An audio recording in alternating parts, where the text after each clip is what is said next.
नमस्कार दोस्तों, कविता Yadav YouTube channel पर आप सभी का स्वागत है।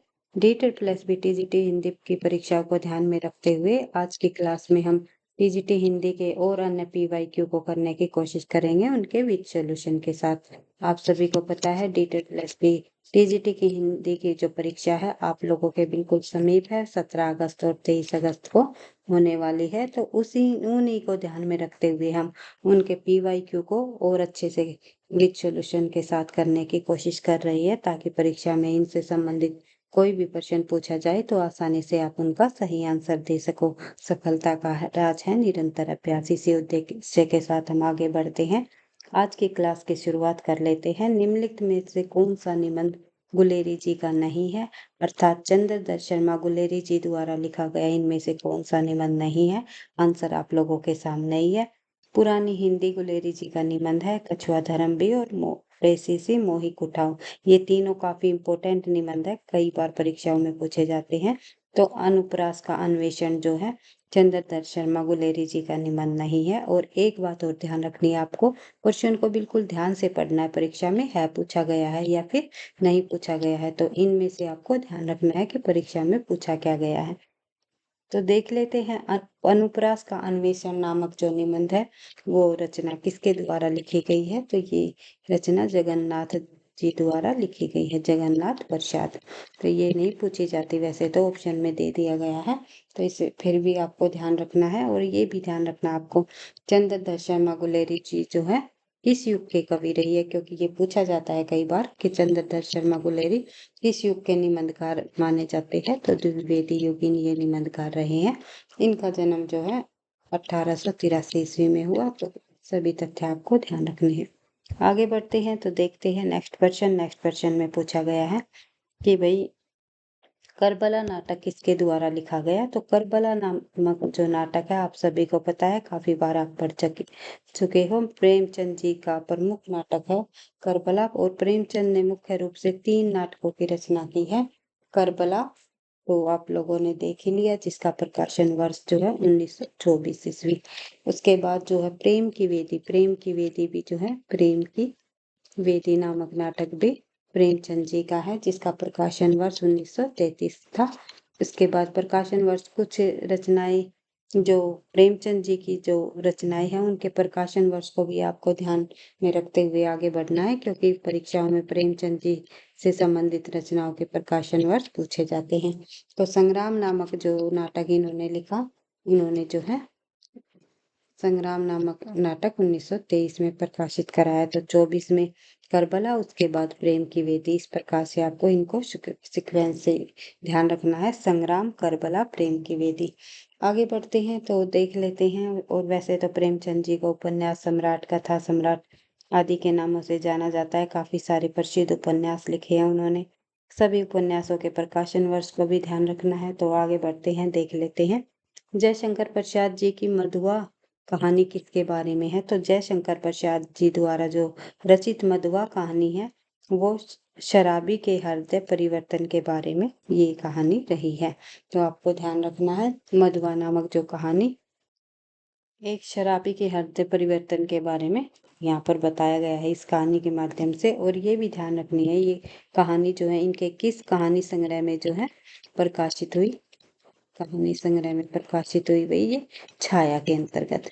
और 1912 में इसका प्रकाशित हुआ छाया, इनका कहानी संग्रह जो रहा। सभी तथ्यों को आपको ध्यान रखना है। वैसे तो प्रसाद जी से संबंधित नाटक अधिक प्रसिद्ध रहे हैं, नाटक के क्षेत्र में इन्होंने अधिक लेखनी चलाई है। तो जयशंकर प्रसाद जी ने कहानियां भी काफी सारी लिखी हैं और प्रसिद्ध भी हुई है। लगभग जो है इन्होंने 11 कहानियां लिखी है जयशंकर प्रसाद ने। तो आपको ध्यान रखना है। और काफी सारे इनके जो कहानी संग्रह है वे भी परीक्षाओं में पूछे जाते हैं, जैसे कि छाया, छाया का प्रकाशन वर्ष 1912। उसके बाद प्रतिध्वनि, छाया प्रतिध्वनि जो है 1926 में प्रकाशित हुआ आई थी। और आकाशदीप जो है आकाशदीप, आकाशदीप नामक जो कहानी है इनकी, ये 1928 में प्रकाशित की गई कहानी संग्रह है। भाई ये आपको ध्यान रखना है, कहानी संग्रह। इनके अंतर्गत काफी सारी जो कहानियों को प्रकाशित कराया गया है इन्हीं में। तो देख लेते हैं। ये इनके 4 प्रमुख कहानी संग्रह रहे हैं। छाया, प्रतिध्वनि, आकाशदीप और इंद्रजाल। इंद्रजाल का प्रकाशन वर्ष 1936। इनको आपको सीक्वेंस से याद रखना है। प्रथम कहानी पूछ ली जाए, कई बार प्रथम कहानी भी पूछ ली जाती है। जयशंकर प्रसाद की प्रथम कहानी का नाम बताइए। जयशंकर प्रसाद की प्रथम कहानी है ग्राम। ये भी जो है 1911 में प्रकाशित कराई गई और इंदु पत्रिका में प्रकाशित हुई। तो ये सभी तथ्य आपको ध्यान रखना है। और अंतिम कहानी की बात करें तो अंतिम कहानी इनकी सालवती है और छाया इनका प्रथम कहानी संग्रह है। तो ये ध्यान रखना है, प्रथम कहानी पूछी जाए तो ग्राम और प्रथम कहानी संग्रह पूछा जाए तो छाया। आगे बढ़ते हैं, देख लेते हैं नेक्स्ट क्वेश्चन। नेक्स्ट क्वेश्चन में दिया गया है भाई कि सबसे बड़ा आदमी किसके द्वारा लिखित एकांकी है। एकांकी विधा की रचना है सबसे बड़ा आदमी। और ये जो रचना है सबसे बड़ा आदमी नामक जो एकांकी विधा की जो रचना है वो किसके द्वारा रचित है? भगवती चरण वर्मा जी के द्वारा। आंसर आप लोगों के सामने ही है। और ये कहानी किसके जीवन पर आधारित है ये भी पूछा जा सकता है। सबसे बड़ा आदमी जो ये रचना है एकांकी संबंधी कहानी नहीं भाई, माफी चाहूंगी। तो ये महात्मा गांधी के जीवन पर संबंधित है। महात्मा गांधी के जीवन पर लिखी गई ये एकांकी है। उसके बाद आगे बढ़ते हैं तो और अन्य जब तथ्य को हम देखें यहाँ पर तो भगवती चरण वर्मा जी से संबंधित आप लोगों ने कई बार ये रचना पढ़ी होगी, भूले बिसरे चित्र, जो कि काफी प्रसिद्ध हुई है और परीक्षाओं में बार बार पूछी जाती है। 1959 इसका प्रकाशन वर्ष है।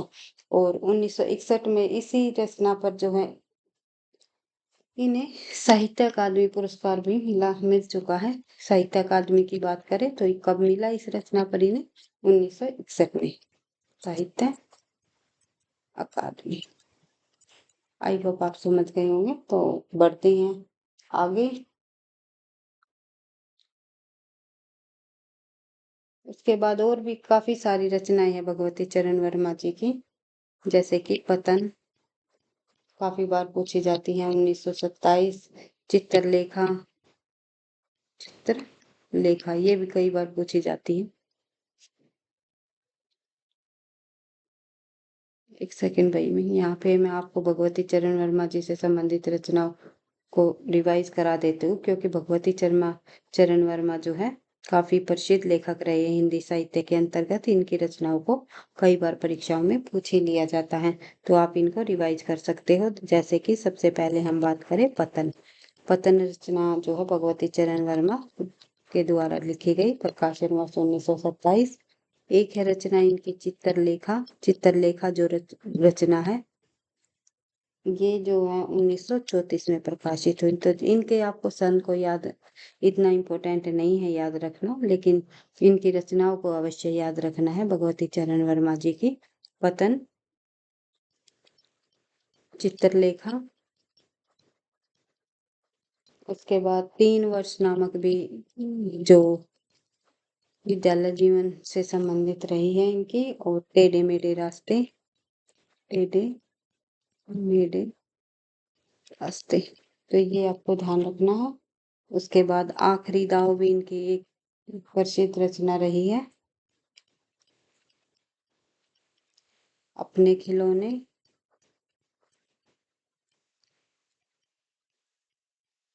उसके बाद बात करें हम जो है सामर्थ और सीमा,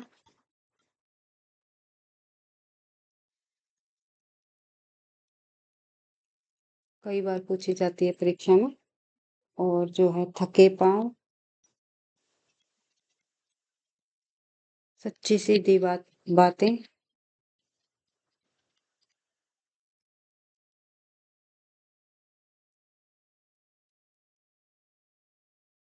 उसके बाद सभई नचावत राम गोसाई, काफी बार पूछी जाती है।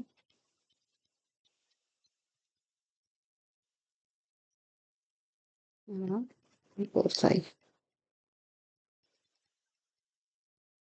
इन रचनाओं को आपको ध्यान रखना है, भगवती चरण वर्मा जी की ये रचनाएं पूछ ली जाती है। प्रश्न और मरीचिका, इसके अलावा वह फिर नहीं आई आदि जो रचनाएं भी भगवती चरण वर्मा जी की है। आगे बढ़ते हैं तो देखते हैं नेक्स्ट क्वेश्चन। निम्नलिखित में से कौन सी एक रचना रामचंद्र शुक्ल जी की नहीं है? इनमें से कौन सी रचना आचार्य रामचंद्र शुक्ल जी की नहीं है, ये आपको बताना है।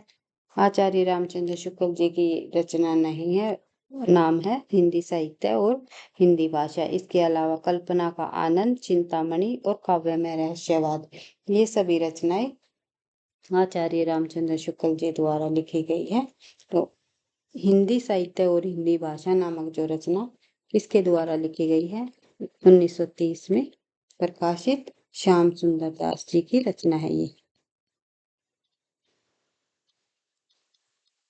ये आपको ध्यान रखना है। डॉक्टर श्याम सुंदर दास जी द्वारा रचित हिंदी साहित्य और हिंदी भाषा 1930 में प्रकाशित। इसके अलावा श्याम सुंदर दास जी की बात करें तो हम एक और रचना काफी प्रसिद्ध है, साहित्य लोचन, जो कि बार बार परीक्षाओं में पूछी जाती है। उसके अलावा एक रूपक रहस्य भी कई बार पूछ ली जाती है भाई। रूपक रहस्य नामक रचना किसके द्वारा रचित है? ये भी श्याम सुंदर दास जी की ही रचनाएं हैं। इसके अलावा जो है हिंदी के निर्माता मेरी आत्म कहानी, कबीर ग्रंथावली आदि रचनाएं श्याम सुंदर दास जी की है। और आचार्य रामचंद्र शुक्ल जी द्वारा कल्पना का आनंद, चिंतामणि, काव्य में रहस्यवाद, ये सभी रचनाएं शुक्ल जी की हैं। आगे बढ़ते हैं, थोड़ा छोटा कर लेते हैं भाई ताकि आपको पूरा प्रश्न दिखाई दे। एक सेकेंड। हजारी प्रसाद द्विवेदी उच्च कोटि के समीक्षक थे, साथ ही उन्होंने एक उत्तम उपन्यास भी लिखा। उसका नाम क्या था? तो जो हजारी प्रसाद जी द्विवेदी द्वारा रचित उच्चतम कोटि का उपन्यास इनका कौन सा माना जाता है? तो ये आपको बताना है। आचार्य हजारी प्रसाद द्विवेदी का जो उपन्यास है बाण भट्ट की आत्मकथा, ये एक उच्चतम कोटि का उपन्यास माना जाता है। तो ये आपको ध्यान रखना है। उसके बाद बात करें इस उपन्यास के प्रकाशन वर्ष की, तो 1946 में इस उपन्यास का प्रकाशन हुआ। एक बाण भट्ट जो है इसका प्रमुख पात्र था, बाण भट्ट। उसके अलावा पात्र पूछ लिए जाते हैं इस रचना के, तो नाम आता है निपुणी का भी कई बार पूछा जाता है। निपुणी का इस उपन्यास के पात्र है, तो कई बार पूछा जाता है। एक है भृतिनी। ये सभी पात्र हजारी प्रसाद द्विवेदी जी द्वारा रचित बाण भट्ट की आत्म कथा रचना के है। और इसके अलावा यहाँ पर परीक्षा गुरु को तो आपको पता ही है, आचार्य रामचंद्र शुक्ल ने हिंदी का मौलिक उपन्यास माना है इसे। प्रकाशन वर्ष रहा 1982 ईस्वी। उसके बाद इसके उपन्यास के रचनाकार की बात करें तो श्रीनिवास दास। श्रीनिवास दास जो है इसके रचनाकार रहे। इसके अलावा कल्पना का आनंद तो अब आप लोगों ने ऊपर ऑप्शन में पढ़ा ही था, ऊपर वाले प्रश्न के अंतर्गत आचार्य रामचंद्र शुक्ल जी का है, शुक्ल जी का निबंध है। तो ये आपको ध्यान रखना है। और एक तथ्य और ध्यान रखना है इससे संबंधित भाई, थोड़ी सी स्पेस बना लेते हैं। तो आचार्य रामचंद्र शुक्ल ने जो ये कल्पना का आनंद ये जो रचना लिखी है, ये इनके द्वारा जो ये ग्रंथ लिखा गया है, ये रचना इन्होंने जो है, एक रचना है access of imagination, imagine sorry imagination होता है ये, इमेजिनेशन है, इमेजी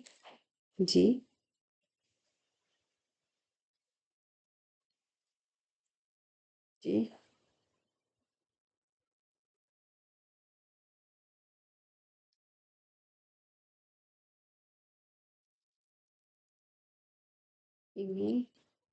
इमेजिनेशन का अनुवाद किया था भाई, का अनुवाद।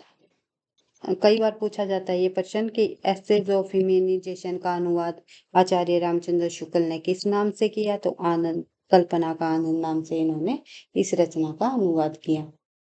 और अन्य रचनाएं देखोगे तो आप आचार्य रामचंद्र शुक्ल जी की, इनके अलावा तो गोस्वामी तुलसीदास। प्रकाशन वर्ष 1923 ध्यान रखना है। फिर है जयसी, ग्रंथावली, प्रकाशन वर्ष 1924 लिख देते हैं, 1923 1924। उसके बाद हिंदी साहित्य का इतिहास का तो आपको पता ही है। एक सेकंड। हिंदी साहित्य का इतिहास नामक इन्होंने 1929 में प्रकाशित कराई। उसके बाद काव्य में रहस्यवाद भी इनकी रचना है, में रहस्यवाद, जो कि ये भी 1929 में ही प्रकाशित हुई। फिर है एक रचना इनकी काफी प्रसिद्ध है, जो कि बार बार परीक्षाओं में पूछी जाती है, रसमीमांसा। तो ये रचना जो है 1939 में प्रकाशित हुई। तो ये आप सॉरी 49 में 1949 में इस रचना को रसमीमांसा को प्रकाशित कराया गया। आई होप आपको समझ आ रहा होगा और आपकी परीक्षाओं की दृष्टि से ये तथ्य काफी हेल्पफुल रहेंगे, ऐसी मैं उम्मीद करती हूँ। और वही वीडियो आपको पसंद आती है तो प्लीज वीडियो को आप लाइक करते हुए चले, ताकि मुझे भी नेक्स्ट क्लास बनाने का इसी तरह मोटिवेशन मिलता रहे।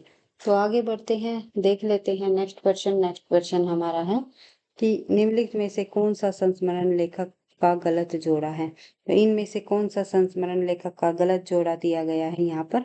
तो देख लेते हैं, भूले बिसरे चित्र कन्हैया लाल मिश्र प्रभाकर जी का है, बिल्कुल सही है। सन 42 के संस्मरण श्री राम शर्मा जी द्वारा रचित संस्मरण है, बिल्कुल सही है। उसके बाद सभा की सभ्यता जो है महावीर प्रसाद द्विवेदी जी द्वारा रचित है संस्मरण, ये भी बिल्कुल सही है। लेकिन स्मृति की रेखाएं आप सभी को पता है, ये महादेवी वर्मा जी द्वारा रचित, महादेवी वर्मा जी का जो है एक रेखा चित्र है। उसके बाद आपको पता ही है महादेवी वर्मा जी के और अन्य रचनाएं हैं, जैसे कि रेखा चित्र संबंधी बात करें महादेवी वर्मा जी के रेखा चित्र की तो बात कर लेते हैं। स्मृति की रेखाएं के अलावा अतीत का चलचित्र भी इनकी द्वारा रचित रेखा चित्र है। उसके बाद जो है अतीत का चलचित्र की प्रकाशन वर्ष की बात करें तो 1941, और स्मृति की रेखाएं का प्रकाशन वर्ष की बात करें तो 1943 रहा है। उसके अलावा निबंध भी इनके काफी प्रसिद्ध है महादेवी वर्मा जी के, और काव्य के क्षेत्र में तो प्रसिद्ध रही है, ये रहस्यवादी कवित्री रही है महादेवी वर्मा जी। छायावाद के अंतर्गत काफी सारी रचनाएं लिखी हैं उन्होंने, निहार निर्जा संग गीत आदि।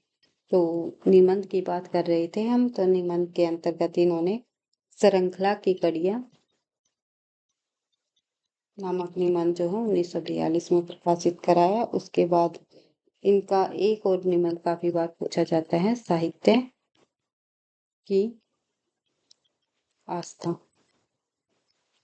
तथा अन्य निबंध, इसका प्रकाशन वर्ष जो है 1962 में हुआ। इसके अलावा संस्मरण की बात करें तो पथ के साथी, मेरा परिवार आदि जो है इन्होंने संस्मरण की रचना की। आगे बढ़ते हैं, निम्नलिखित में से उपन्यास कौन सी विशेषता नहीं है। आंचलिक उपन्यास की यहाँ पर विशेषता पूछी गई है, इनमें से कौन सी नहीं है। आंचलिक जीवन का चित्रण आंचलिक उपन्यासों में हमें देखने को मिलता है, आंचलिक भाषा का प्रयोग भी मिलता है। आंचलिक लोक जीवन के रीति रिवाजों का तो चित्रण मुख्य रूप से होता ही है, लेकिन जो है हमारा जो ये अंतिम ऑप्शन दिया गया है यहाँ पर, स्वाधीनता आंदोलन का चित्रण यहाँ पर हमें आंचलिक उपन्यासों में देखने को नहीं मिलता।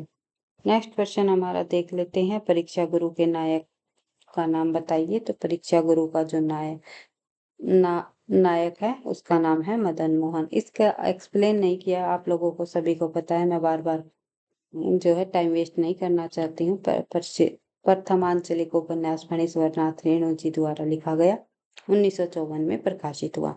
आगे बढ़ते हैं, जिन बच्चों को नहीं पता तो आप जो है उनको तथ्यों को रिवाइज कर सकते हो।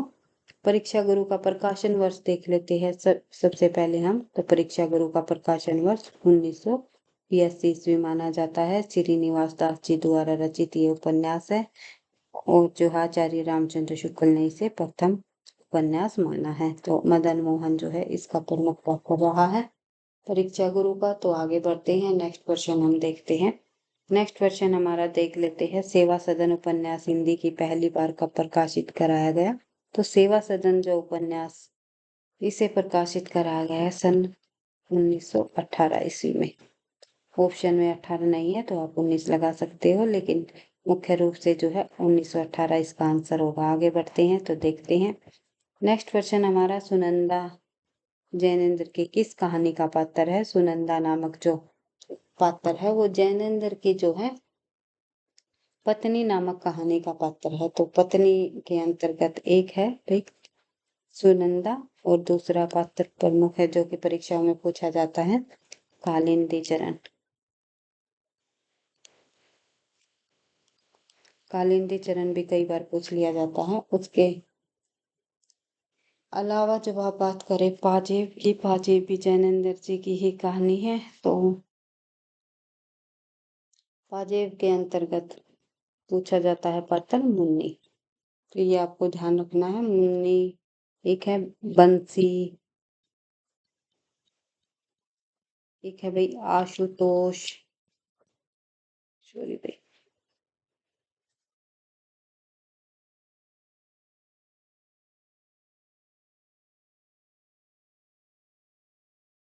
मुन्नी, बंसी, आशुतोष, इसके अलावा जो है नौकर, बुआ, ये सभी पात्र जो है पाजेब के हैं। उसके अलावा जो है बात करें हम प्रेम जैनेन्द्र की, तो ये पूछ लिया जाता है कई बार, ये किस युग के प्रमुख उपन्यासकार या कहानीकार हुए हैं? तो ध्यान रखना आपको, प्रेम चंदोतर जो है युग के ये लेखक हुए हैं। उसके बाद बात करें इनकी प्रथम कहानी की, तो फांसी जो है जैनेन्द्र जी की प्रथम कहानी है। उसके बाद वातायन भी इन्हीं की कहानी है। नीलम देश की राजकन्या,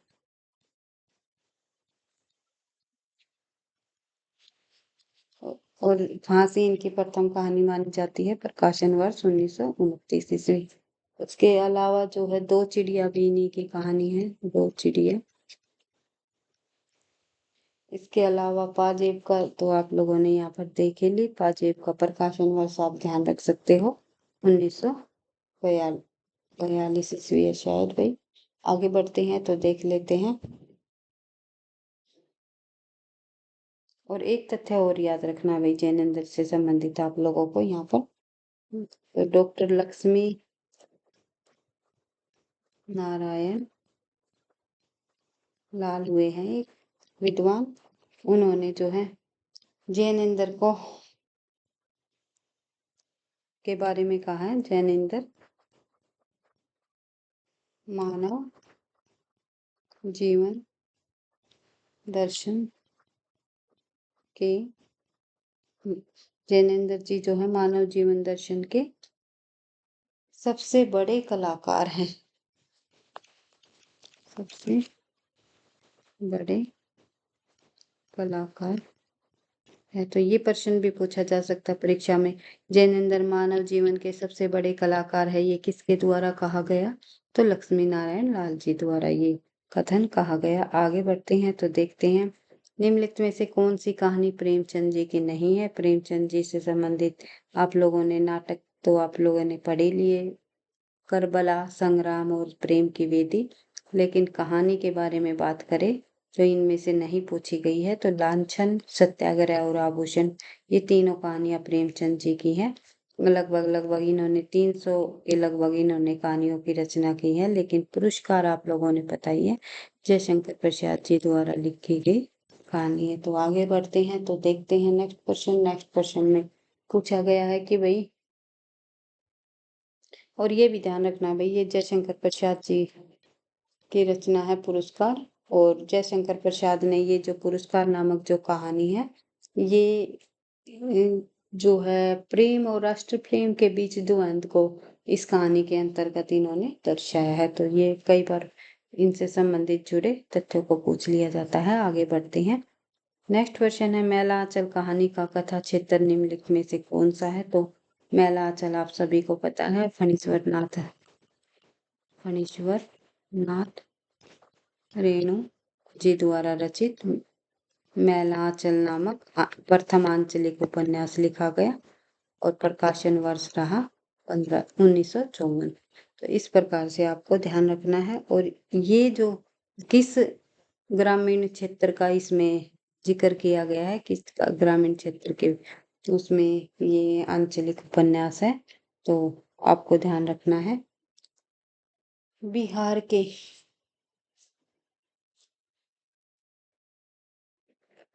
बिहार के जो है पूर्णिया जिले के एक गांव हुआ है पिछड़ा ग्राम मैरीगंज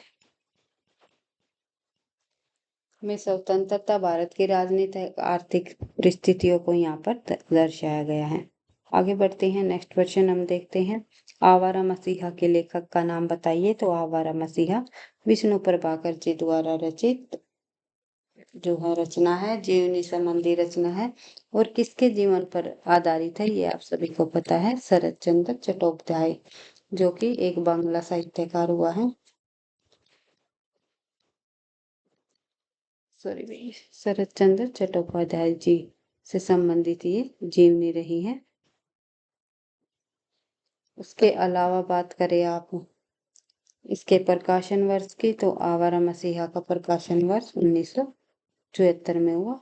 74 में विष्णु प्रभाकर जी के जन्म की बात करें तो उत्तर प्रदेश में इनका जन्म हुआ। और अन्य रचनाएं विष्णु प्रभाकर जी की जो आप ध्यान रख सकते हो, धरती अब भी घूम रही है।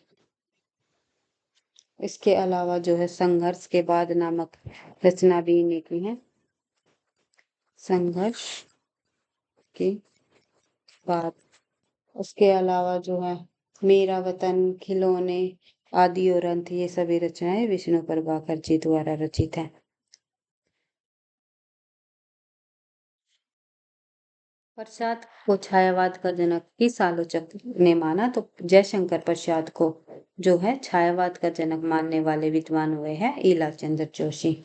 ईलाचंद्र जोशी ने छायावाद का प्रवर्तक जयशंकर प्रसाद को माना है। साथ ही एक नाम और याद रखना आपको, शिवनाथ ने भी जो है जयशंकर प्रसाद को ही छायावाद का जनक माना है। इसके अलावा जो है नंद दुलारे वाजपेयी ने छायावाद का जनक किसे माना है? तो ये आपको ध्यान रखना है, सुमित्रानंदन पंत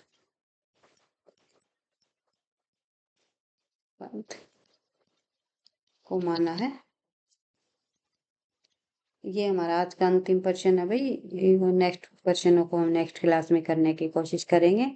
आज रक्षाबंधन है, आप सभी को रक्षाबंधन की हार्दिक शुभकामनाएं। आपका जो ये रक्षाबंधन का त्योहार है जो है ता उम्र भाई बहन का प्रेम हमेशा जो है बढ़ता रहे, तो इसी तरह अच्छे से आपका बनता रहे रक्षाबंधन। ये मेरी तरफ से आपको जो है एक तरह से आशीर्वाद लगा लो, शुभकामनाएं लगा लो, कुछ भी लगा लो।